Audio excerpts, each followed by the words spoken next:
आपने किसी को टोपी पहनाई क्या? नहीं। तो फिर ये कहां से आ गया यार? अरे तू देखना चाहिए था, एकदम जाफराबादी सांड लग रहा था वो।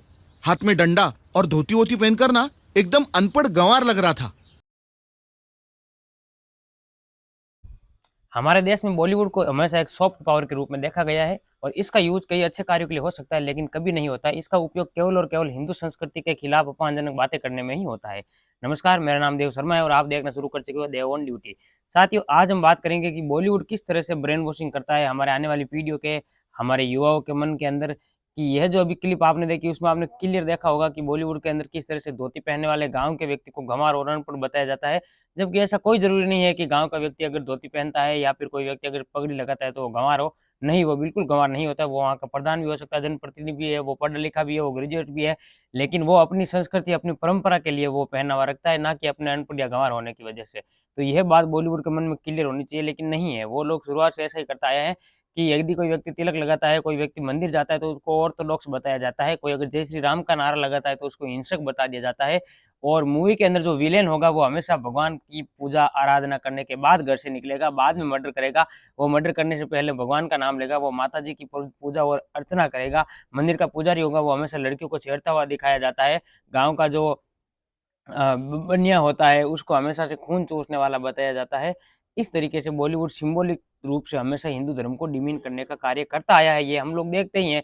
लेकिन इसी कार्य की वजह से, इन्हीं बॉलीवुड की गंदी चालों की वजह से आज बॉलीवुड गर्त में जा रहा है। लगातार इसके जो बॉक्स ऑफिस कलेक्शन है वो घट रहे हैं और हिंदू समाज किस तरह से आज एक हो गया है, ये इसका सबसे बड़ा उदाहरण है कि आज बॉलीवुड के अंदर लोगों को काम नहीं मिल रहा है, लोगों के काम नहीं चल रहे हैं। आज ओटीटी प्लेटफॉर्म पर भी उनका बॉयकॉट होने लग गया है। आज क्यों? आखिर उनके हजारों करोड़ के, सैकड़ों करोड़ के जो कलेक्शन होते थे वो आज 5, 7, 10 करोड़ में आके सिमट गए हैं और उनका जो पैसा है वो भी पूरा नहीं हो पाता है, जो उनकी लागत है वो भी वापस वसूल नहीं होती, उनको करोड़ों का घाटा तक होने लग गया है। तो ये सिर्फ और सिर्फ हमारे हिंदू समाज की जागृति की वजह से है। आज हिंदू समाज जागृत हो गया है, इसी वजह से आज वापस बॉलीवुड लाइन पे आ रहा है। और पिछले 2, 5, 7 सालों में आप देखेंगे कि बॉलीवुड किस तरह से हिंदू धर्म के, हिंदू योद्धाओं के ऊपर फिल्में बनाता है, हिंदू धर्म के प्रचार प्रसार में फिल्में बनाता है, किस तरह से हमारे धार्मिक ग्रंथों पर फिल्में बन रही है। चाहे रामायण की बात करें, चाहे महाभारत की बात करो आप, या फिर हनुमान जी पर जो मूवीज बनती है, जो एनिमेटेड मूवीज बनती है उनकी बात करो, आज वापस बॉलीवुड हिंदू धर्म के लिए अच्छी बातें करने लग गया है।